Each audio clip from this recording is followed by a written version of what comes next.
शुक्र ग्रह का राजनीति से गहरा संबंध है। क्या शुक्र राजनीति में बहुत ही अच्छी सफलता दिलाता है और मंत्री पद, बड़ा पद दिलाता है? क्योंकि शुक्र को हम खास तरीके से भोग और ऐश्वर्य के साथ जोड़ते हैं और वैभव के साथ, लेकिन इसका राजनैतिक भी गहरा रहस्य है। तो वो क्या है, इसके बारे में आज के वीडियो में हम देखेंगे। नमस्कार दोस्तों, विप्र एस्ट्रोलॉजी में आपका स्वागत है। आज हम एक अनोखा विषय लेके आए हैं। आपने थंबनेल से जान ही लिया होगा कि शुक्र का राजनीति से कैसा संबंध। शुक्र सूर्य के पीछे होने से राजनीति में सफलता कैसे दिलाता है। वैसे देखा जाए तो ज्योतिष में शुक्र ग्रह को धन, वैभव, ऐश्वर्य, भोग, विलास, इन सब से जोड़ा हुआ माना गया है। और उसमें भी खास करके वैभव और ऐश्वर्य, लग्जरी, एंजॉयमेंट, भोग।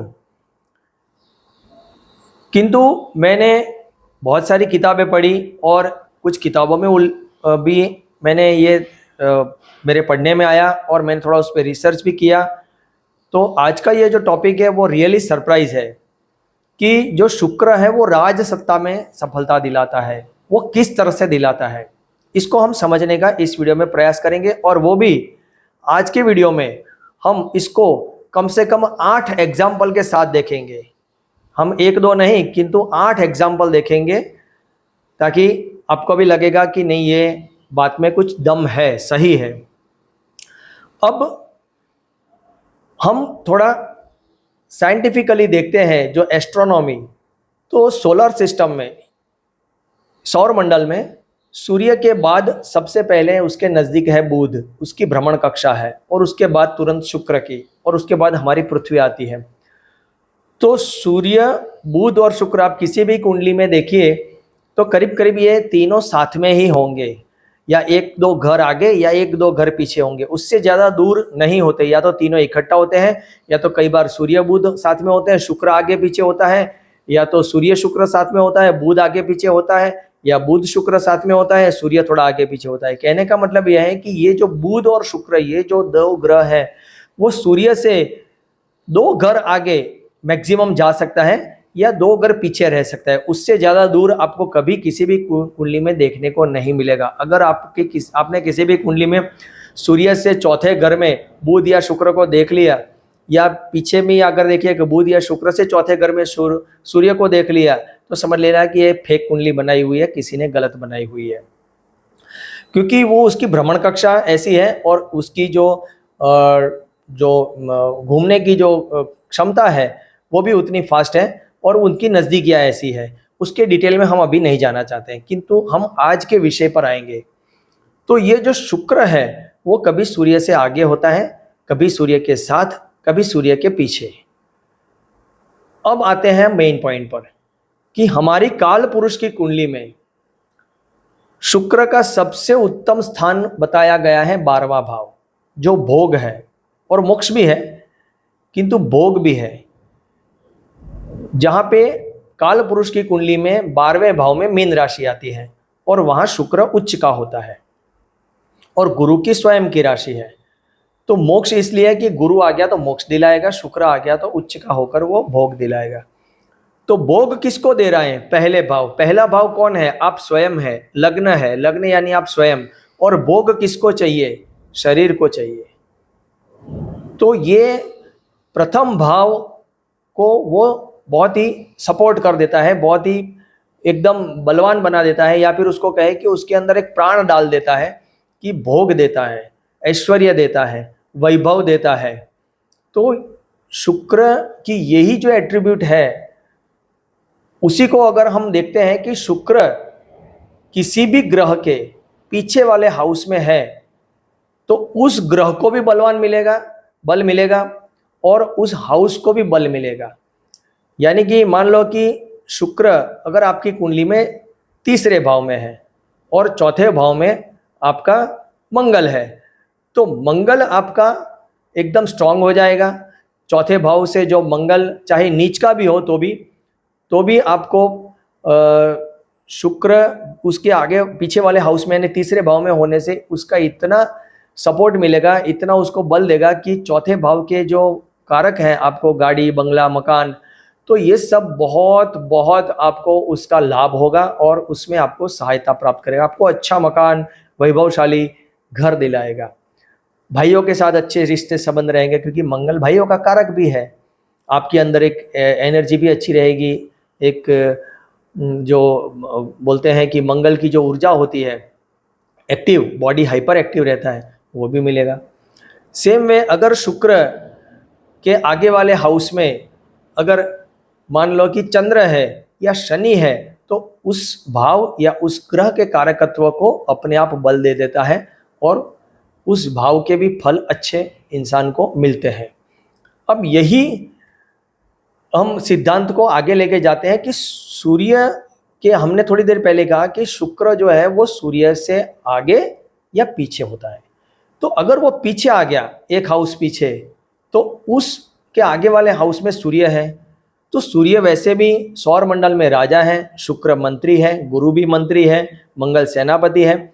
तो जो राजा है और सूर्य जो है वो सत्ता, राज सत्ता का कारक भी है, तो उसको बहुत ही बल मिल जाता है और वो राज सत्ता से इंसान को जोड़ देता है और उसमें बड़े बड़े पद पर आसीन करवा देता है, यानी सफलता देता है और वो इंसान उस पद को प्राप्त करता है, राज सत्ता बहुत ही अच्छी हासिल करता है। तो ये मैंने कुछ कुंडलियों में देखा भी, इसको अभ्यास भी किया और ये सच में ये लॉजिक बिल्कुल अच्छे से काम कर रहा है। तो आइए आज हम उसके जो मैंने कहा था वैसे 8 एग्जाम्पल को देखेंगे, एक नहीं, ताकि आपको पूरा विश्वास लगे कि नहीं बात में कुछ दम है। तो सबसे पहले कुंडली, एक बात बता दूं कि ये 8 कुंडलियां थी, इसलिए मैंने स्पेशल बनाई नहीं है। मैं जो जगन्नाथ होरा का जो सॉफ्टवेयर यूज़ करता हूं उसी में से इंग्लिश वर्जन में कुंडलियां हैं, उसको मैंने सीधा स्क्रीनशॉट लेके मैं आपको दिखा रहा हूं, तो आपको स्क्रीन पर एक के बाद आएगी। तो सबसे पहले हमारे भारत के सर्वप्रथम प्रधानमंत्री और स्वतंत्र सेनानी जिन्हें गांधी जी के साथ आज़ादी की लड़त लड़ी और कई सालों तक जेल में भी रहे, वो जवाहरलाल नेहरू, पंडित जवाहरलाल नेहरू जी। इनकी जो बर्थ डिटेल है 14 नवंबर 1889 यानी 1889। टाइम जो ये सब जो कुंडलियों का डिटेल है वो हमें ऑनलाइन प्राप्त हुआ है। अब वो टाइम प्राप्त हुआ है रात के 11:30 बजे इलाहाबाद। उसके मुताबिक ये कर्क लग्न की कुंडली बनती है। अब ये देखिए कर्क लग्न की कुंडली में आप देखिएगा सूर्य जो है सन लिखा हुआ है, SUN सन, SU लिखा हुआ है, वृश्चिक राशि में है। अब उसके पीछे वाले हाउस यानी तुला राशि, वहां पे शुक्र और बुध है। तो शुक्र सूर्य के पीछे है, इनको राज सत्ता प्राप्त हुई, वो प्रधानमंत्री बने। इसकी हम ज्यादा डिटेल में चर्चा नहीं करते हैं, बहुत सारे पैरामीटर होते हैं। वैसे देखा जाए तो राज सत्ता के लिए बहुत सारे पैरामीटर होते हैं। दशम भाव है, गुरु है, सूर्य है, दशमेश बलवान है कि नहीं, गुरु की कृपा दृष्टि है, वगैरह वगैरह, तो भी राज सत्ता से जोड़ता है। किंतु ये जो सिद्धांत है उसमें हमें और कुछ ज्यादा चीज देखनी नहीं है, लेकिन सूर्य के पीछे शुक्र है और बाकी के पैरामीटर अच्छे मैच हो रहे हैं, दशमेश बलवान है वगैरह वगैरह, तो उसको राज सत्ता या उच्च पद, राज्य में मंत्री पद बड़ा, वो उसको अवश्य प्राप्त होने की संभावना बढ़ा देता है। तो अब हम देखते हैं दूसरी कुंडली। ये हमारे देश के एक और प्रधानमंत्री श्री मोरारजी देसाई, उनकी जो बर्थ डेट है वो 29 फरवरी 1896, समय जो प्राप्त हुआ है उसमें दोपहर के 1:38 भड़ेली प्लेस है। तो इसके मुताबिक ये कुंडली बनती है मिथुन लग्न की। अब इसमें भी हम ज़्यादा चर्चा नहीं करते हैं, सिर्फ ये देखते हैं कि यहाँ पे सूर्य जो है वो राहु के साथ कुंभ राशि में नवम भाव में दिखा रहा है और शुक्र उसके पीछे मकर राशि में है।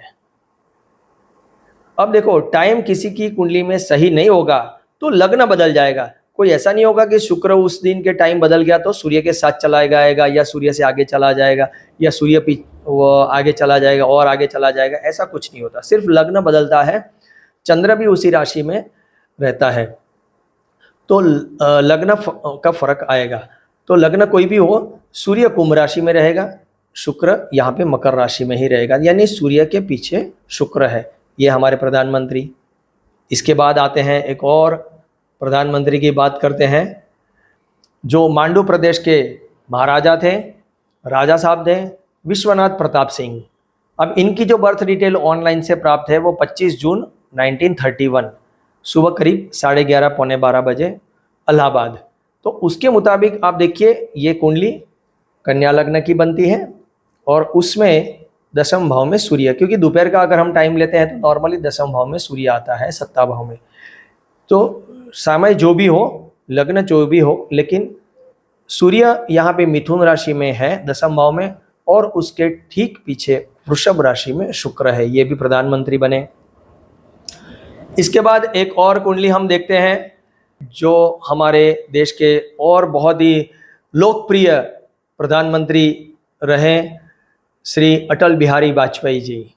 उनका जो बर्थ डेट है वो 25 दिसंबर 1924 सुबह 5:45 पर ग्वालियर में, जो ऑनलाइन प्राप्त है ये डिटेल। उसके मुताबिक इनकी जो कुंडली है ये वृश्चिक लग्न की कुंडली बनती है, जिसमें लग्न में चंद्र और शुक्र है, और उसके ठीक आगे वाले हाउस में धनु राशि में सूर्य, गुरु, बुध ये सब है, यानी सूर्य धनु राशि में और उसके पीछे के हाउस में शुक्र वृश्चिक राशि में प्रधानमंत्री बने।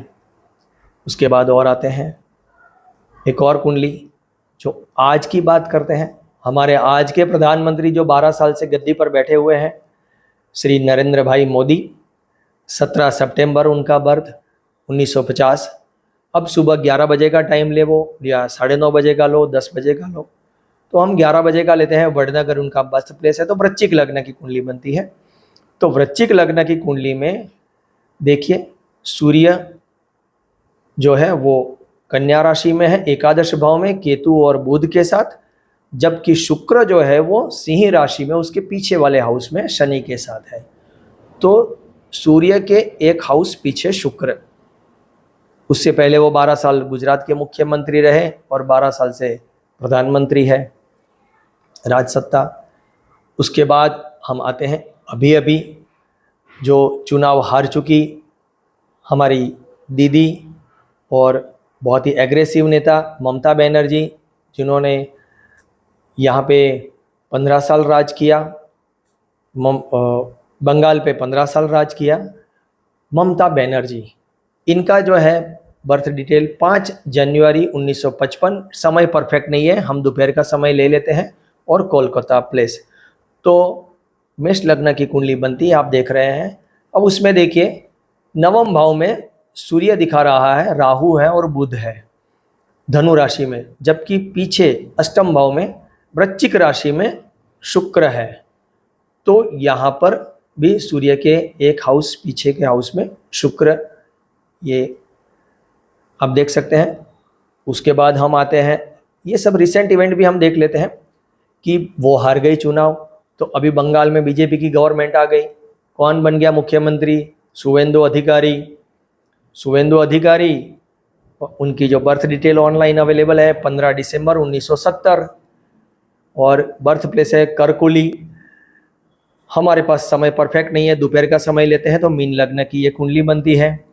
अब मीन लग्न की इनकी कुंडली में भी देखिए तो सूर्य और गुरु नवम भाव में वृश्चिक राशि में है, और उसके पीछे अष्टम भाव में, पीछे वाले भाव में सूर्य के पीछे तुला राशि में मंगल और शुक्र, ये दोनों भी है, यानी सूर्य के एक स्टेप पीछे शुक्र मुख्यमंत्री बन गए। एक और कुंडली जो तमिलनाडु में जिसने चमत्कार कर दिया, थलपति विजय, जो वहाँ के सुपरस्टार है, लेकिन 2 साल पहले उन्होंने पॉलिटिक्स में आना डिसाइड किया और पार्टी बनाई और अच्छा जीत हासिल की और मुख्यमंत्री बन गए सीधे। उनकी बर्थ डिटेल जो है 22 जनवरी 1974, समय हमारे पास नहीं है एग्जैक्टली, दोपहर का समय ले लेते हैं, 12 बजे आसपास, और चेन्नई इनका बर्थ प्लेस है। तो इसके मुताबिक इनकी कन्या लग्न की कुंडली देखते हैं तो दसम भाव में सूर्य, बुध और शनि, लेकिन नवम भाव में वृषभ राशि में शुक्र और केतु, यानी यहाँ पर ये विजय, जोसेफ विजय की कुंडली में भी देखिए तो सूर्य के एक भाव पीछे शुक्र आता है। तो यहाँ हमने आपके सामने 8 कुंडलियाँ मैंने दिखाई है, और भी हम देख सकते हैं, चर्चा कर सकते हैं। तो यहाँ पे ये तो सिद्ध तो हो रहा है कि सूर्य के एक स्टेप पीछे शुक्र होने से राज सत्ता प्राप्ति के योग तो बनाता ही है। अब बाकी के पैरामीटर हमें साथ में देखना और चेक करना भी कई बार ज़रूरी हो जाता है। तो ये वीडियो आपको कैसा लगा, आप अपने कमेंट्स ज़रूर भेजिए, और बहुत अच्छा लगा हो तो लोगों में शेयर कर दीजिए, और चैनल को अभी तक सब्सक्राइब नहीं किया तो सब्सक्राइब कर दीजिए। बहुत बहुत धन्यवाद। नमस्कार।